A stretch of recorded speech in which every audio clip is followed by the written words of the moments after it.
It's the strictest whiskey tasting ever. It was Scotch versus Indian. Yeah. And who won? That's the story, right? This goes against everything I was told. So on today's episode of the Whiskey Pod, I've got Jim Murray, and it's not often that you get to interview someone like him. And the reason why Jim Murray is in India is the gentleman with me right now, Nikhil. So Nikhil runs All Things Nice, and unless you've lived under a rock in the F&B industry, you would absolutely know who he is. For me personally, All Things Nice has brought some of the most memorable experiences in wines and spirits to India. Oh, thank you. So Nikhil, over to you. Tell the listeners a little bit more about Jim and why is he in India right now? We always want to, first of all, thank you for having me here. Our agenda has always been that we get the world's very best to share with all of us and enhance our appreciation of the things that we really like, which is, in this case, wines and spirits. In Jim's case, of course, whiskeys. In my opinion, there is nobody that can put thought to paper to describe a whiskey the way Jim does it. He's on another level. For someone who thinks they know whiskey, Yeah. I have been humbled by a quick conversation with him. And that relationship started many years ago. So we had brought Jim Murray to India about 8 years ago or so. And of course, you always wanted to bring him back. But my first impression of Jim Murray came when I was gifted a book. And it has this signature on it. I still have it. And I read through all the tasting notes of all my favorite whiskeys. And it leapt out at me that my understanding of that whiskey was quite different from the way he looks at it. And I then tried to change it to what he writes to see, because what he writes is brilliant. Whiskeys and waves, all that. And I think that's what I wanted to share with people here. Thank you so much for making this happen. Thank and we will have you back on the podcast as a dedicated episode and more episodes, I hope, in the future. All right. Thank you. Good luck. Jim Murray, welcome to India and welcome to the Whiskey Pod. Just always great to be here. What an honor to have you. I have attended a tasting of yours a while back in India at Taj. And that was like transformative in many ways because we tasted some good Indian whiskey that time. It was 1 against 1. Yeah. It was Scotch versus Indian. Yeah. And who won? That's the story, right? Extraordinary indeed. Before we get into that, in today's conversation, I will touch upon Indian whiskeys and especially your view about Indian whiskeys because I think you're one person in the world who has such an overview of Indian whiskey right from the beginning. First things first, how did you get into whiskey? How did I get into whiskey? There's 2 ways of looking at that. You could go down the wicked uncle route, who when I was about 10, poured me a teacher's and thought he would have a laugh by watching me choke on it. And much to his astonishment, I actually asked for more. So it was a Dickensian Oliver Twist. And I thought, wow. So I was about 10, didn't choke on it. And I thought, wow, this has got extraordinary flavour. And the real turning point, however, came about 7 years later. By that time I'd left school. I was working as a journalist, a trainee journalist at a news agency. And I only had 2 weeks holiday a year. And I spent it by getting on a train, going up to Scotland. I was only on £15 a week. It was zero money. So somehow I saved something, got the train. Now I could afford that, but beyond that I was struggling. So I had to hitchhike. But I was determined to go around the whole north of Scotland and see a distillery somewhere along the line. And I turned up at the Talisker distillery. And I always looked a bit older than I actually am. And they allowed me into the warehouse and they poured me whiskey straight from the cask. And that was genuinely a life-defining moment. No 2 ways about it. How long back was that? That was in 1975. Wow. That was in 1975. And from that moment, because of being a journalist, you're traveling around the country and you're staying in hotels or whatever. And I would always try a different whiskey. And I used to make little notes of every single whiskey. And I didn't give scores. I just tried to pick out what was different from one whiskey. Now, what gave that whiskey a little edge? So from the age of 17, I was absolutely fascinated. And when I got, when I started thinking, actually, I better be careful about this because this is a lot of whiskey. from a very early age, I started spitting as well. So I was aware that I really didn't want this stuff to be Yeah. taking me over.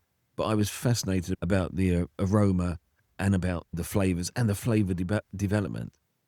And that's how I got into whiskey. And then later through the years, I devised the Murray method because I thought there's got to be a way to maximize the flavors and the aromas.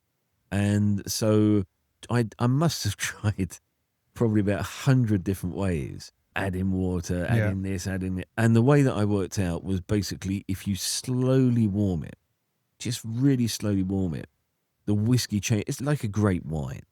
If you get a Chateau Margaux, you're having an absolutely immaculate meal and you've got a Chateau Margaux. That Chateau Margaux will change 100 times during that meal 100%. because the oxidization and the temperature will just take it through different levels. Whiskey does exactly the same, but not if you add water. And it's already watered. It's already down. Fair. A lot of them are down to 40, 43, 46% or whatever. Yeah. To be at that strength, you've added water already. And so I discovered a long time ago the Murray method, and that means I never add water. And it also means that when I'm actually looking at a whiskey and doing the tasting notes, I haven't just tasted it once and at one temperature. I'm actually taking it right the way through its journey. And so when I describe the whiskey, it's a kind of a composite, if you like. It's the overall picture as well, the journey of where it goes and so on and so forth. And I try to, whenever possible, if there is a real genuine sweet spot where that whiskey hits its stride, then I say in the book, try it at such and such a temperature, because then you'll get something that normally you wouldn't see. So I think that's probably what set me apart from anyone else. It was the fact that if you think about it, let's say that a whiskey's spent 15 years in a warehouse or 21 years in a warehouse. It's no good just drinking it or tasting it in 2 minutes. It's taken 15, 21 years to get there. I think these whiskies deserve a little bit of respect and a little bit of time to find out what's happened on their journey. And then you go on a journey with them. How do you warm up the whiskey? When I cheat when I'm working on the whiskey Bible because I'm tasting literally thousands of whiskies. So there I have the aid of warm water, and I have a special glass and tulip shape, but it has a long stem. So then that goes down into the water and I can then slowly warm it. So by the time I can do it in probably so much faster than if you're hand warming it. Oh, yeah. If I'm sitting at home and I'm just going to have a relaxing whiskey, I will just take it through that journey myself. It'll be very personal. When I'm working on my book, the Bible, you don't have time to do that. I'm tasting 20 whiskies a day. If I was doing it by hand, I'd be lucky if I got 5 or 6 done. Yeah. So you just can't do that. So if we were to taste a whiskey today, we can do it by hand? Absolutely. Okay, super. I've got something we'll taste together. It's something I blended in Scotland. Yeah. It's one of those things you do at a distillery visit. Need the right glass. Yeah. So we will get to that a little later. At which point in time did you realize that whiskey journalism would be your main thing? And Yeah. how did Whiskey Bible come? Well, that was the point, because I was married during the 80s, and I told my ex-wife, they've been married since, probably in about 1986, maybe slightly before, that it was something I was going to seriously look at, but not for a long time, because I was busy raising children and so on and so forth, and I couldn't really afford to just go into that. Okay. But because it was the unknown. There were people writing about whiskey, but they were beer writers or they were wine writers. And there was one particularly great writer who sadly died, a guy called Michael Jackson. Yeah, of course. And Mike and I were great friends. And if you offered him a whiskey or a beer, he'd take a beer. He was always a beer guy. But Michael was a great communicator. He wasn't doing it full time. And at some stage, I thought, people write about beer, people write about wine. Whiskey deserves and needs a full-time whiskey writer. So I took an amazing gamble. I went from earning a lot to earning zero overnight. Yeah. because I just thought that if I didn't do it, I wasn't being honest to myself. I wasn't being brave. And at that stage, to be honest with you, whiskey was in a slump. Which year was this? Well, whiskey during the 80s really struggled. In Scotland, there was a thing called the whiskey lock. The Scotch whiskey industry had produced way too much whiskey. They weren't selling it. Blended whiskey was out of fashion. And they hadn't yet moved on to single malts. So the single malt whiskey, the love of single malt whiskey came from the demise of blended whiskey, because what they discovered is that they had loads of all this whiskey sitting around in the warehouse. What do we do with it? And basically it was me and Michael Jackson, really, who went out and got people discovering single malt whiskies. But of course, Michael wrote a great book on it, a really fantastic book on it. Sadly, he's forgotten now a bit, which really is a shame. And then I did something similar. Every book I've tried to do, I've always tried to be different. My book was different from Michael because my perception of whiskey was a little bit different from Michael's. How, if I may ask? He hadn't spent a long time studying it. So Michael got into it because of the fact that a publisher asked him if he was interested in whiskey. And he said, well, I don't really know that much about it. But being a good freelance journalist, he said, I can learn. So Michael was actually learning as he was going along. And we all do that. We're all learning it. But I'd already been looking at various distilleries and what had been happening to the whiskies over a long time. So our perceptions were slightly different. But he was a great communicator. But I've also been a writer now for over 50 years. So one of the things I wanted to do was use my skills as a communicator and also my inner depth. But the really bizarre thing was that I thought until the early 90s that my ability to taste and smell was exactly the same as anybody else. Right? I thought my nose, whatever I tasted, whatever I experienced, was the same. And it was later on, a blender said to me, you should be a blender. Because he had a series of tests over me. And I just scored ridiculously. And he said, what about not being a writer? What about being a blender? And that shocked me because I didn't realize that I had that level of skill. It never even began to occur to me. Why should it? I just thought it was the same as everybody else. But it turns out I wasn't. When I was told that, I think that gave, in fact, it was he who told me that I should write tasting notes. Because what I've been writing about was the actual distilleries and the way the whiskies moved around. But I didn't really do tasting notes as such. I just thought, who would be interested? Oh, the whole wide world. Yeah, but I didn't realize that. And it was someone else who actually persuaded, several people actually worked on me to take a different direction. And yeah, it's worked out really. Do you think, speaking of blenders, it also amazes me that if someone's a blender, A, the skill, B, the pressure to make a good product consistently. Right. That's a lot of pressure. How come a lot of blenders don't write? Because I would assume that would come naturally to them. Because they're not writers. Writing is a kind of a gift, a skill, whatever. For instance, when I worked for an agency, I would go and do a story, and I'd been trained to write that story 3 different ways.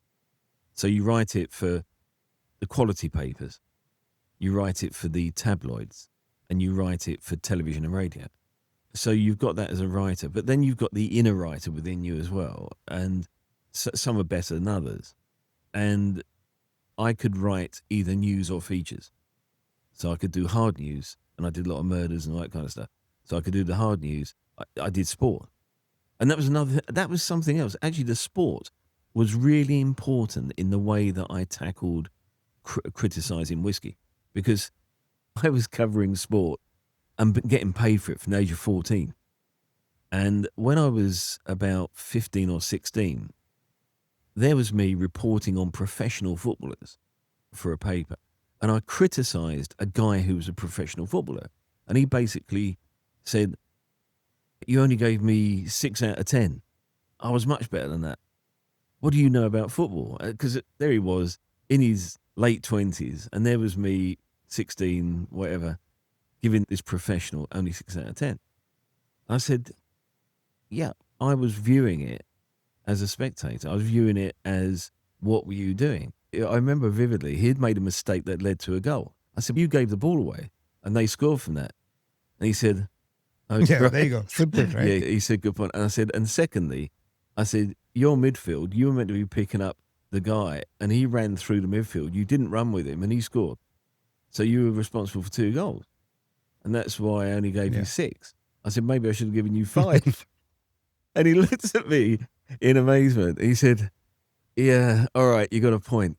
And that day I learned that even though I was 15 or 16 or whatever, and I was dealing with someone bigger than me, if you like, I learned that you had to be honest. You really had to be totally honest and say what you saw, say what you experienced, and not be frightened or intimidated. That was an amazing lesson for me, that. And I have actually used that right the way through my career. Totally honest. Don't be intimidated. Don't write what other people want you to write. I won't do that. And going back to blenders, well, I do blend now. I'm a consultant blender because I think all writers are also creatives. Yeah. And blending is seriously creative. And blending is almost like going back to football. It's like being a football manager. Yeah. So basically, when you're a football manager, you have a squad or you bring players in because you want to create a certain style. And when you're a blender, you have a squad of whiskies in the warehouse, or if it's a blended whiskey, you bring the players in, the whiskey in that you want, because you want to create this, that, and the other. So there's actually an enormous similarity with football or cricket on that one. If it's cricket, I did actually want to be a professional cricketer. Oh, really? Yeah, absolutely I did. And it just wasn't good enough. I got as close as once nearly playing for Derbyshire Seconds, and that's as close as it ever got. But if you're a cricketer, do you use a spinner? Are you just going to use an all-seam attack? So how far do you want your middle order to be? Do you want to bat down to 9 or do you want to down to 11? You have tactics. And it's exactly the same with whiskey. Do you want this whiskey to actually be layered, or do you want it to just have one signal going all the way through at various strengths? And you choose sometimes from what you're given, from what you have available, but sometimes you're given a free hand. And so this year, I think last year, I actually won a double gold somewhere or other with something that I created. And what I did actually was I created a really old-fashioned style that's almost vanished. And so I was going back to some 50 years of whiskey tasting experience to actually bring back a almost gone extinct style. So tell me, what is that extinct style like? How has it evolved now? It was the softness of the grains versus the malts. And I'm famous actually for bringing Ardbeg back from the dead and being their first blender, actually, which was a journey which started in India, weirdly enough. Oh, really? In 1997. I was finishing a book called Jim Murray's Complete Book of Whiskey. And my final research was being done here in India. I'd been to India before. I think I first came here in 1994. But I was here for a little while, going around different distilleries. And I got a phone call, and they said, "Can you from Glenmorangie?" They said, "Can you get back?" And I said, "Why?" They said, "We've bought Ardbeg." I said, "Oh, brilliant. I think that's great news, because I've been campaigning to save it from it was going to be knocked down. And I campaigned to make sure that didn't happen. And I said, "Why do you want me?" And they said, "Our blender hates peated whiskey. It makes him feel sick." So they said, "Look, you're the only guy who knows this distillery. Can you come back?" And so I got this phone call here in India, and I flew back to England and did my first blending job, actually. Oh, first blending job for Ardbeg. Of that kind of Yeah. stature. I've done other stuff, but of that kind of stature, yeah. So there was a lovely Indian feel to that as well. But blending is important. And that's another thing about my writing, because when I'm actually looking at a blend, I can tell which ones have been just just cobbled together. In other words, it hasn't been blended. It's basically stock being put together. That's very different to proper blending, where you are actually creating layering and structure. And just from nosing and tasting, I can normally tell which one has been properly blended by someone who knows what the hell they're doing, and a whiskey cobbled together by a company who had some whiskey. Yeah, they had a whiskey. Or they're just working from stock profile. and they're not actually they're just making it work so that they can then follow with something similar next time out. Again, that's not blending, because whiskies change over years. And again, that's where I think I'm slightly different, because I can look at the structure and I can see what the blender's trying to do. And sometimes you think, yeah, it's worked. Other times you think, yeah, he's almost got there. And of course, one of the other problems is that he could create something, but what actually happens in the bottling hall might be something else. Sometimes I feel a bit sorry for blenders, because you can see that they're just about there, but you can see that something has not quite gone according to plan when they bottled it. So we're now talking really high levels of knowledge, but I suppose studying for 50 years this subject, I suppose that's where it takes you. At what point, tell me, in which year did Whiskey Bible start? And at which point did you realize the power it has? The power of the Bible. Good question. Actually, probably from the very first edition, which came out in 2003. It's a 2004 edition. And in the first edition, I really gave distillers a real kicking, because they were putting caramel in whiskey. And one of the things, if someone asked me to blend, I'll say fine, but no caramel. I refuse to work with caramel. And the only time I ever work with caramel is if a company bring me in because they got a problem with their whiskey. It's an established whiskey. They got a problem with their whiskey and they're not quite sure what that problem is. And they might bring me in to do an autopsy on it, find out where the problem is, take that problem out and put something else in. And then, but that's not me creating something. That's just me doing some repair work. But I really gave a right hammering. And what was curious at this stage was that the independent bottlers, if we see an independent bottler now, all the whiskey is usually 46 minimum, and usually cask strength, and no filtration, chill filtration, no colour. When the Whiskey Bible first came out, virtually only Cadenheads were the only independent bottling company that I can think of right now that actually did not add any colour, because it was accepted in the industry that you coloured. So even Gordon MacPhail, they coloured all their whiskies. And I remember the shockwaves that went round when I really had a go. And immediately, virtually all the independent bottlers dropped colour out of their whiskey. So from the very, very first edition of the Whiskey Bible, it had an immediate effect that you still see today all around the world, in that for independent bottles, the colour's gone. Not so much so with the big guys. The bigger brands, yeah. Unfortunately. But what was interesting was that when I took on the job with Glenmorangie for Ardbeg, again, I said, I'll do it, but there can be no colour added. And I think that in every single whiskey they've ever produced, they've only added colour to one in all that time. And I only blended for them for a year or so, until they trained someone else up. So good on them. They've kept their word. They've kept that tradition. And people like Penderyn in Wales, they said, yeah, but we were told that colouring was fine. And I said, it isn't. So they dropped it. Because what caramel does is that it actually masks the flavours. They say it's neutral. It is not neutral. So occasionally I blend rum. So I go to the West Indies, I'll blend rum. Now, rum is made of sugar. Caramel is made of sugar. So I have no problem, because the British Navy was using caramel in rum 200 years ago. And in fact, if you go to Guyana, there's actually a particular mark. They call them marks. The different styles are called marks. There's actually a mark where they put the caramel into the barrel and then put the spirit in and let the rum mature in that barrel. And so how can you say it makes no difference? Of course it makes a difference. And those particular barrels have a very coffeed, rich. So when you're blending pot still rum, this has amazing dynamic. So I use that. But that's different to whiskey. Yeah, very different. And the other thing it does is that it changes the mouthfeel as well and the finish. So caramel, no, I'm not a fan. And the Bible has done a huge amount to eradicate that out of whiskey. Tell me more impacts of the Bible, right? Let's say Poland, Yamazaki, and Indian whiskies.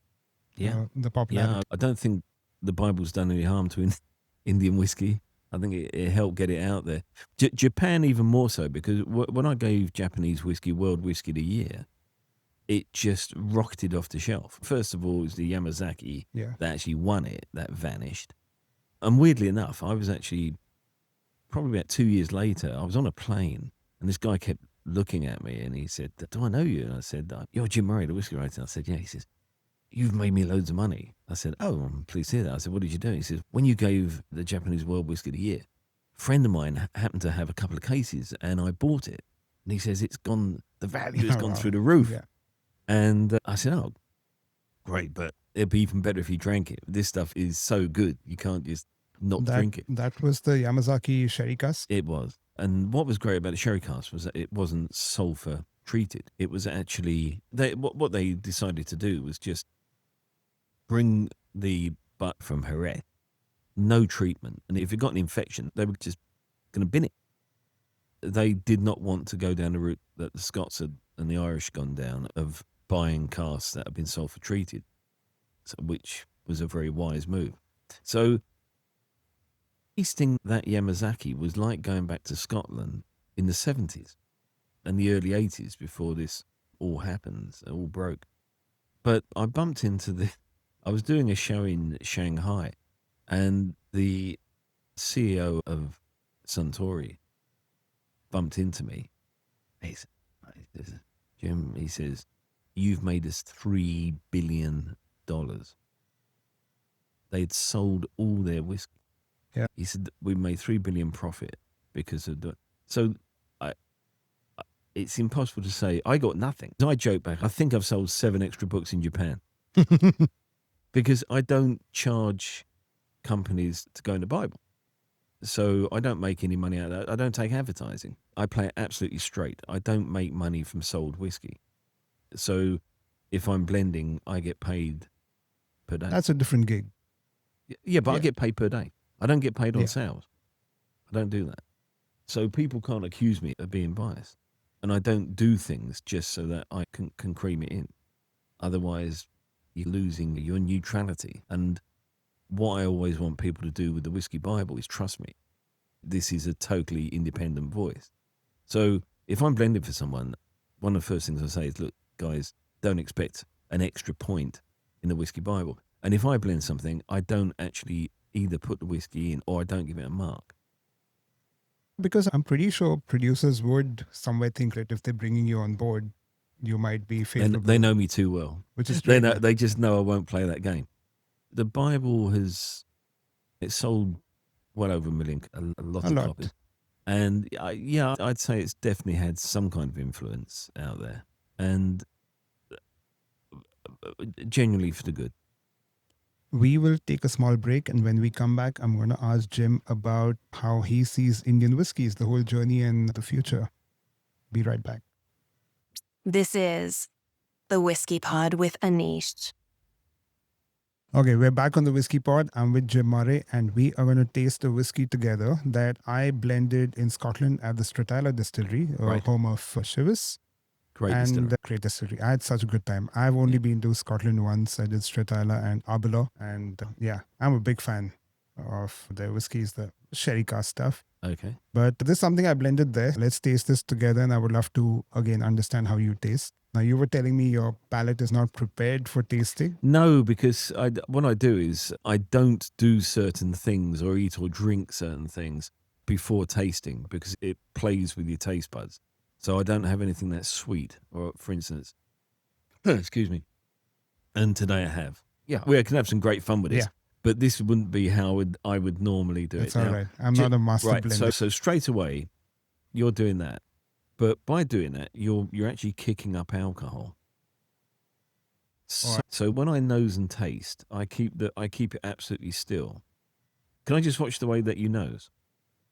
You're going to rip apart my regular way of tasting because I would aggressively swirl it in that Glencairn glass Right. and then give it a little swirl, smell, you get all Okay, those. but how do you nose it? Can I just see the way that you nose? So what you're doing is that you're putting an angle and you're sticking your nose almost in, which means that you're going to pick up the alcohol. And we all know it's got alcohol. Yeah. It can't be whiskey if there's no alcohol in it. So I avoid it. And the way I avoid it is by keeping it absolutely dead straight. And then bring it. And now you're perfectly set up. You've got a moustache. Yeah. Everyone should grow a moustache. It doesn't matter if you're a man or a woman. For Just tasting grow a whiskey. moustache for your whiskey. And then what you do is that you let this touch your moustache under your nostril, but not in the middle. You go left, and then this is the important bit. You actually breathe, you time your breathing so that as you breathe in normally and as you breathe out, it moves away. Breathe, no, you're going central. Don't go central. Go right, left. But time it with your breathing. No, you're going across. So one by one left, one right. So just go breathe in, breathe out, Got it. breathe in. So you time it with your natural breathing. Because the one thing I don't want you to do is I don't want to see your diaphragm moving. Keep it straight, it's at an angle. Damn, I didn't realize this would be so different. And this way, you pick up the actual notes of the whiskey, but not the alcohol. This already feels so much more delicate. Absolutely. Yeah. And there's a fruity note on this, which you do not get. So do what you did before, where you stick your nose in. It's So different. Yeah. It's more aggressive. Yeah. And then you do it this way. And it's just so much softer. And now you can concentrate on the whiskey itself, not the alcohol. That's way softer. You're right. Absolutely right. And so that means that your brain's not fighting to pick out. Your brain is being told. Totally different. Totally different. You don't get the fumes. You don't get that hit. Exactly. Go. Exactly. Now, this is a relatively cool temperature. So what I do is that, providing you haven't got any aftershave or anything like that, hand over the top and hold it to your body. Yeah, so 2 fingers on each, hold it to your body, get some heat in there. And you can see why you can't do this when you're writing the Whiskey Bible. This would take all day. You'll take 1 year just to taste 10 whiskeys. Exactly. So that's why I have hot water to help it along. And what all you're doing is that you're exciting the molecules, making the molecules move around, and you're releasing more secrets, if you like. So it is pretty cold, and this would take a bit. We could have done with some hot water for brevity's sake. But again, what you then do is that you take your hand away, you let the alcohol escape, and then you bring it back in slowly, head straight. Because if your head is down, it will go straight into the glass. Your nose will go into the glass. I love this. It feels like I'm in a coaching session. That kind of a vibe. I like this. This is the strictest whiskey tasting I've. Yeah, but it's the most beneficial because you're going to see the whiskey. You've done a good job putting this together. Thank you. Thank you. I've got to say, from the nose anyway.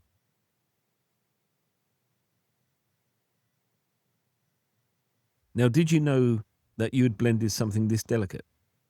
No, I don't think so. I was going for, from what I remember, something more on the fruitier side though.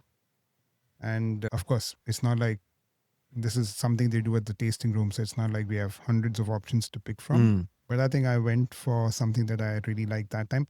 I have not tasted this since, I think I blended this about 6-7 years back. So I've opened this right after. Really?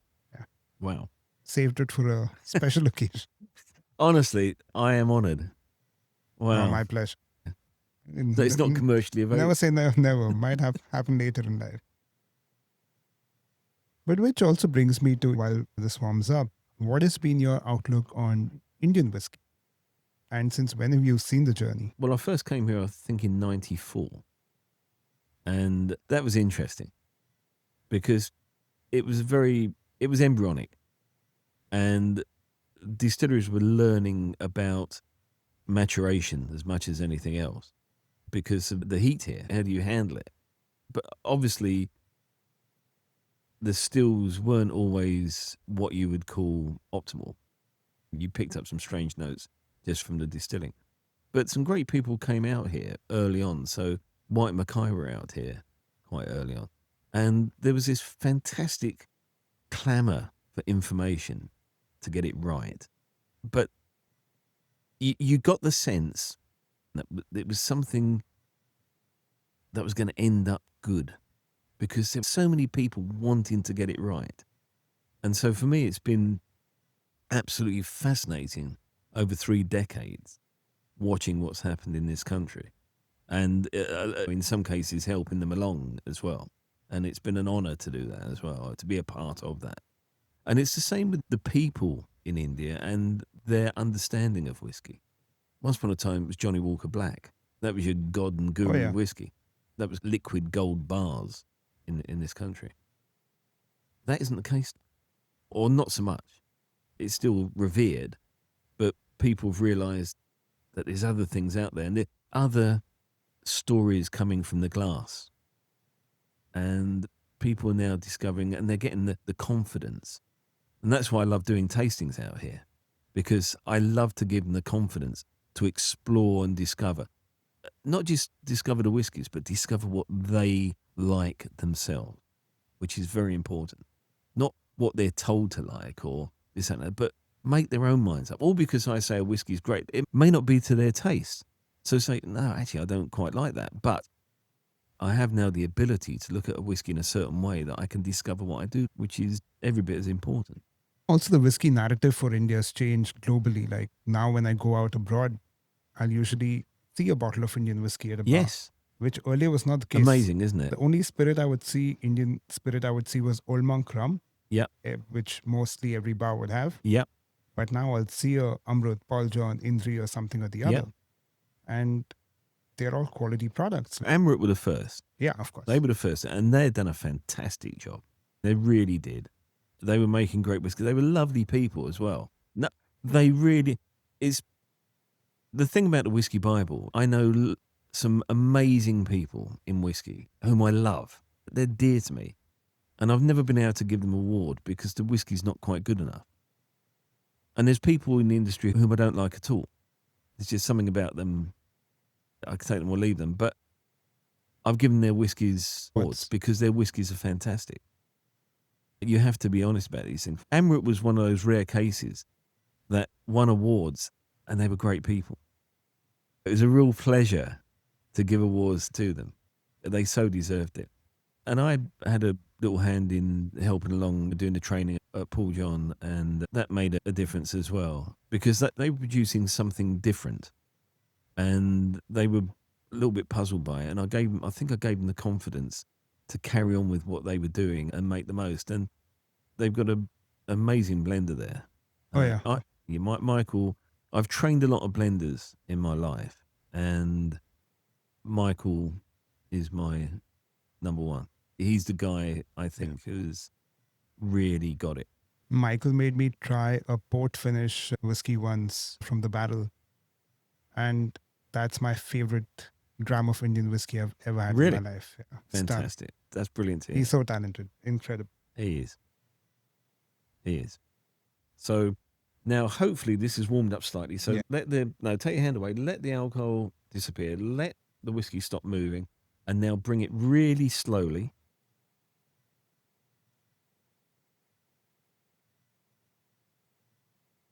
And it's now got less fruit, but you're getting the vanilla off the oak coming through. Also, the fruit for me has become more like orange marmalade sort of a vibe. Yeah, but it's not as prominent.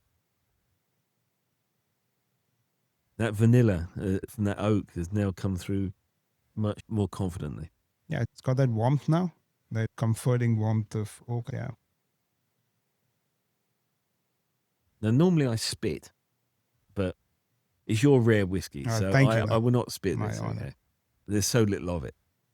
So when it comes to tasting, what I do is, obviously I've got flavours in my mouth and what have you from things that I've done earlier today. So the first whiskey I taste will basically just get rid of that. It neutralizes that. So I never, ever use the tasting notes for my first mouthful. So the first mouthful is the preparation. So I'll just do that. That you don't take any notice of this. Sure. And it'll always be bitter. The first mouthful is always bitter. So I'll do that.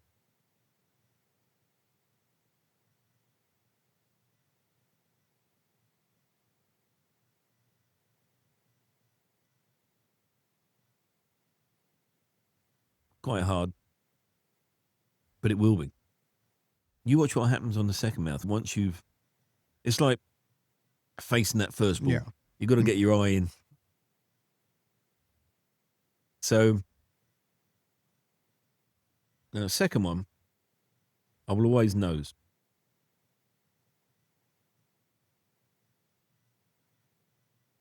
And then when I taste, I close my eyes and I concentrate entirely on the whiskey.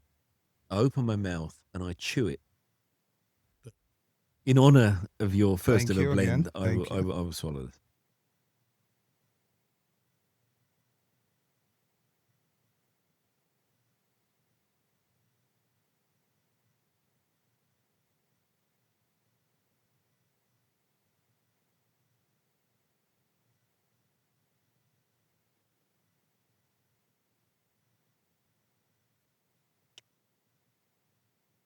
Much softer than that first one, isn't it? Oh, yeah, for sure. So, what am I looking for? So, whiskey is essential because it hits the aroma, it hits the taste. So, you got smell, taste. What's the third thing that comes into play? Touch. Because the whiskey is touching you inside. It's either going to caress or it's going to rip or it's going to do nothing. But there's a caress. So touch is important. This is why whiskey is genuinely essential, because it's playing with your senses. And the first thing to hit me about that second taste was the sensuality. There's a lovely soft oiliness to it, and it's viscous and it's clinging to the inside. And it's not shouting. It's not aggressive. And still doing that. So it's got a long finish because it's on my tongue and I can feel it against. So there's no off notes either. I've done a half decent You've job done with this. you've done a very decent job. Super, thank you.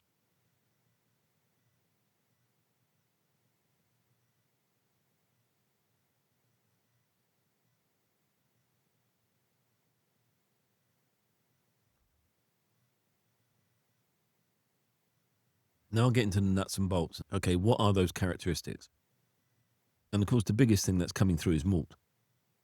That's the main characteristic, which is typical Speyside. And do you see what I mean about that viscosity Oh, yeah. on the roof of the mouth? That's giving it the length. And now coming off that is spice. Just a little bit of spice is coming off it. And with it comes the tannin as well. So the sweetness is offered by the barley, the malted barley. The dryness is coming off the oak. I'm not picking up fruit on the taste, although I picked it up early on the nose.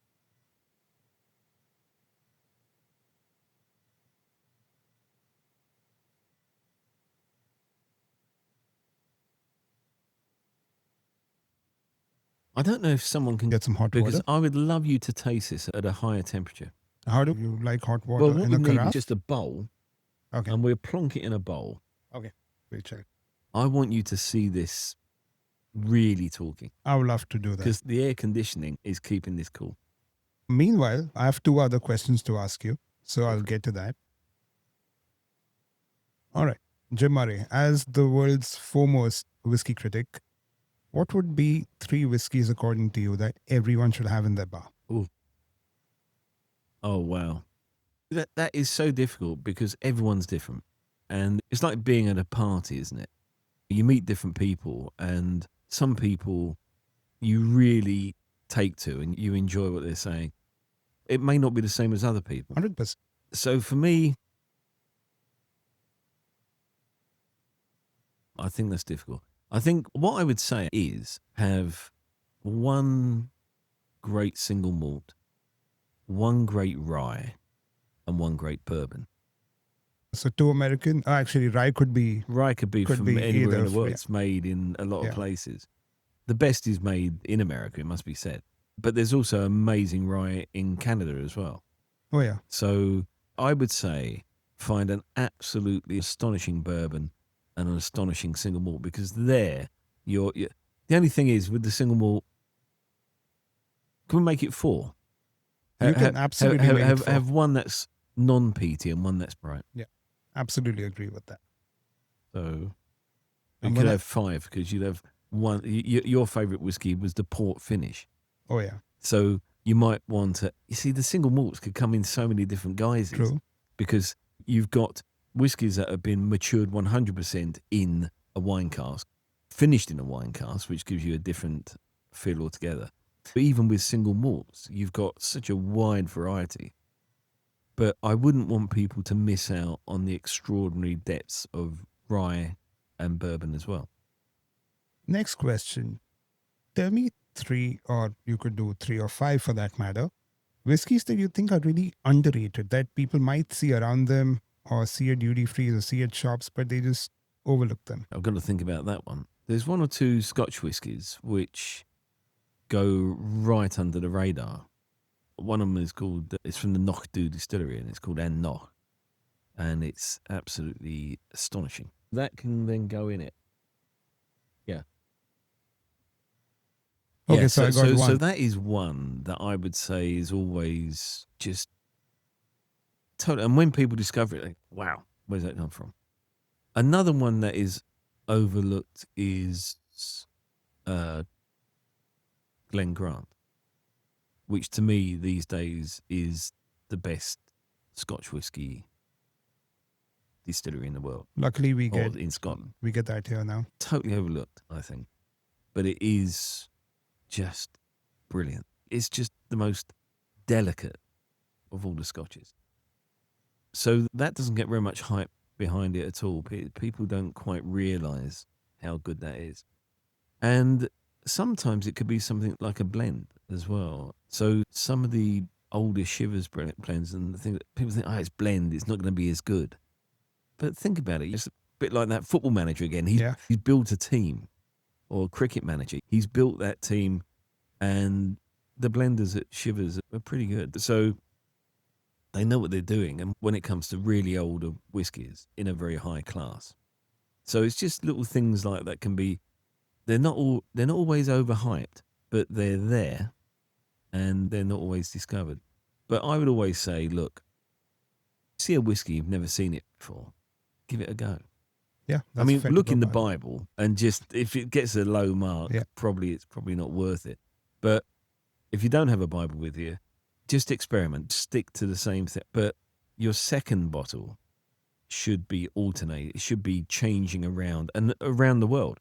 If I hadn't got people around the world drinking Indian or drinking Japanese, so I always say to people, please just try things. And mind you, Indian whiskeys are not cheap. It's not like they'll be cheaper than any No. other whiskey either. No. Speaking of what you said, Shivers, I used to really enjoy the Ballantine 17. I've not had that in a That while. won so many awards in the Whiskey Bible. It changed because what they did is that they closed down their main grain distillery, which at Dumbarton I think was criminal, basically. And they shifted production to a distillery in Glasgow, which was okay, but it wasn't Dumbarton. The big problems with Scotch whisky, and this is why I think probably what I tried to create, I was using whiskies from grain distilleries that no longer exist. And if you buy whiskey from an auction and you buy, say, a blend that was created 50 years ago, virtually none of those grains will be around because most of the grain distilleries got closed down. This was the Scots shooting themselves in the foot. Big mistake. We'll sign out with your whiskey at full whack. All right. Thought I would be doing this. So you can remember what it was like when it was cool. Yeah. We'll just move it around very slightly so all sees it. It's like a hot bath. Yeah, it's having a bath. Now let the alcohol vanish and now bring it in. Put back into the other glass.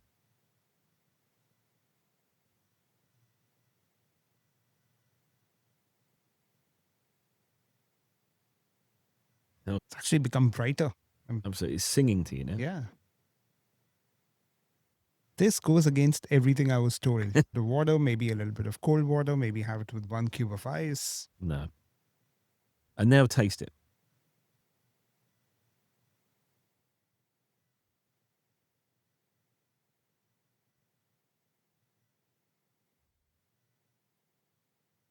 Now the fruit's coming out, and it wasn't when it was colder.